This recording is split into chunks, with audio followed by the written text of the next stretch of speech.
Assalamualaikum warahmatullahi wabarakatuh. Apa kabar Ananda soleh dan soleha? Semoga hari ini kita semua dalam keadaan sehat walafiat tanpa kekurangan satu apapun. Amin, Allahumma amin. Ananda soleh dan soleha, jumpa lagi dengan pembelajaran pendidikan agama Islam dan budi pekerti kelas 5 SD. Namun sebelum kita mulai pembelajaran, mari kita berdoa terlebih dahulu. Bismillahirrahmanirrahim. Raditu billahi rabba wa bil islami dina wa bil muhammadin nabiyya wa rasula. Rabbi zidni ilma warzuqni fahma. Amin ya rabbal alamin. Ananda soleh dan soleha, pada video pembelajaran kali ini kita akan melanjutkan pembelajaran kedua. Kalau pembelajaran kedua kita dengan judul mengenal nama Allah dan kitab-kitabnya.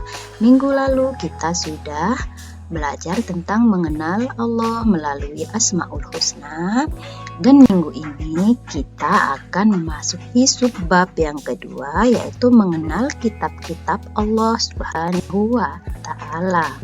Dengan tujuan pembelajaran yang pertama, mengenal kitab-kitab Allah yaitu Taurat, Zabur, Injil, dan Al-Quran.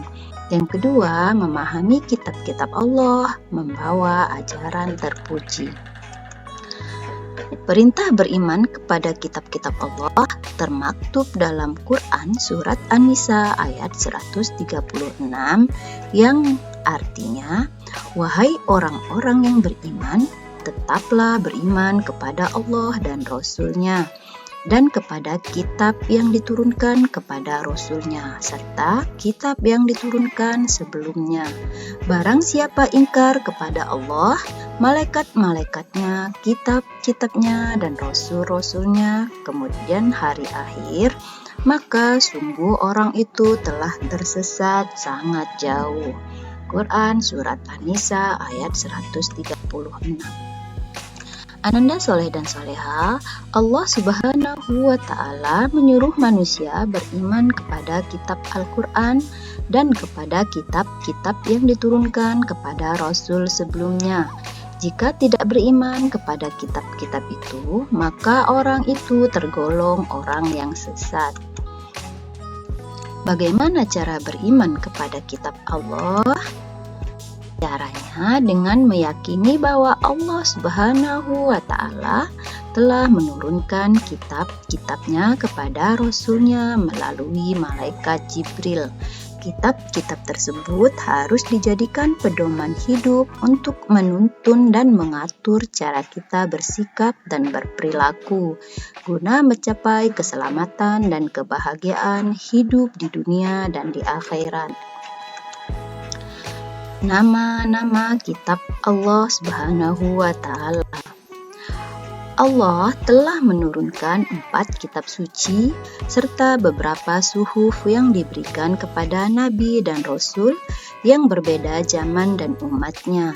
Semua kitab suci dan suhuf tersebut diturunkan oleh Allah kepada para nabi dan rasul untuk dijadikan sumber kebenaran dan petunjuk untuk memperoleh keselamatan dan kebahagiaan dunia dan akhirat. Kitab suci tersebut adalah sebagai berikut. Yang pertama, kitab Taurat. Kitab Taurat diturunkan kepada Nabi Musa alaihissalam kurang lebih pada abad 12 sebelum Masehi di daerah Israel dan Mesir. Kitab Taurat menggunakan bahasa Ibrani. Yang kedua, kitab Zabur. Kitab Zabur diturunkan kepada Nabi Daud alaihissalam ketika beliau menduduki tahta sebagai Raja Bani Israel pada abad 10 sebelum Masehi di tanah Kanaan. Yang ketiga, kitab Injil. Kitab Injil diturunkan kepada Nabi Isa alaihissalam pada sekitar abad 1 Masehi di daerah Yerusalem. Dalam bahasa Yunani, Injil berarti kabar selamat. pelajaran yang baru, atau kabar gembira. Yang terakhir adalah kitab Al-Quran. Kitab Al-Quran mulai diturunkan kepada Nabi Muhammad SAW pada abad 6 Masehi di Mekah. Peristiwa turunnya ayat Al-Quran atau dikenal dengan Nuzulul Quran terjadi pertama kali ketika Nabi Muhammad menyendiri di Gua Hira di Mekah. Turunnya Al-Quran menandai awal diangkatnya Muhammad SAW sebagai utusan Allah. Usia beliau saat itu genap 40 tahun. Al-Quran terdiri dari 114 surat terbagi dalam 30 juz dan 6.236 ayat. Al-Quran diwahyukan selama 22 tahun, 2 bulan, 22 hari. Al-Quran menyempurnakan seluruh hukum-hukum Allah Subhanahu wa Ta'ala yang terdapat dalam kitab-kitab yang diturunkan sebelumnya. Ia diturunkan untuk seluruh umat manusia sebagai rahmat bagi semesta alam atau disebut juga rahmatan lil alamin. Kitab Allah membawa ajaran terpuji. Kitab Allah Subhanahu wa Ta'ala adalah petunjuk dalam kehidupan, petunjuk kepada manusia untuk berperilaku. Misalnya berperilaku kepada Allah, contohnya beribadah, sholat, puasa, ngaji, dan lain-lain. Berperilaku kepada sesama manusia, contohnya berperilaku sopan kepada sesama manusia, dan lain-lain.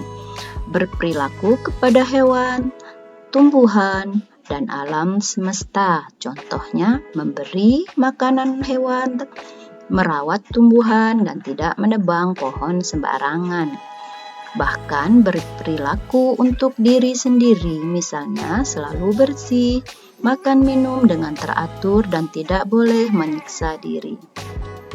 Alhamdulillah, Ananda soleh dan soleha, itu tadi pembelajaran kita hari ini tentang kitab-kitab Allah dan yang dibawakan kepada Nabi utusannya. Semoga Ananda soleh dan soleha mengerti dan bisa memahami pembelajaran kita kali ini. Untuk tugas, Ibu berikan tugas kepada kalian, silahkan dikerjakan di buku latihan. Tugasnya adalah, insya Allah anak Ibu bisa menceritakan isi kitab Allah yang membawa ajaran terpuji sebagai berikut. Yang pertama, contohkan ajaran terpuji kepada Allah Subhanahu wa Ta'ala. Yang kedua, contohkan ajaran terpuji kepada sesama manusia. Yang ketiga, contohkan ajaran terpuji kepada hewan, tanaman, dan alam sekitar. Dan yang keempat, contohkan ajaran terpuji kepada diri sendiri. Ananda soleh dan soleha, setelah selesai dan setelah kalian kerjakan, silahkan kalian foto hasil kerja kalian dan kirim ke grup ya. Ibu tunggu dan nanti akan Ibu beri penilaiannya, dan hasil atau nilainya akan Ibu share juga di grup. Ananda soleh dan soleha, alhamdulillah itu tadi pembelajaran kita hari ini. Sebelum Ibu tutup, Ibu berpesan jangan lupa sholat dan selalu melakukan hal-hal kebaikan. Ibu akhiri, assalamualaikum warahmatullahi wabarakatuh.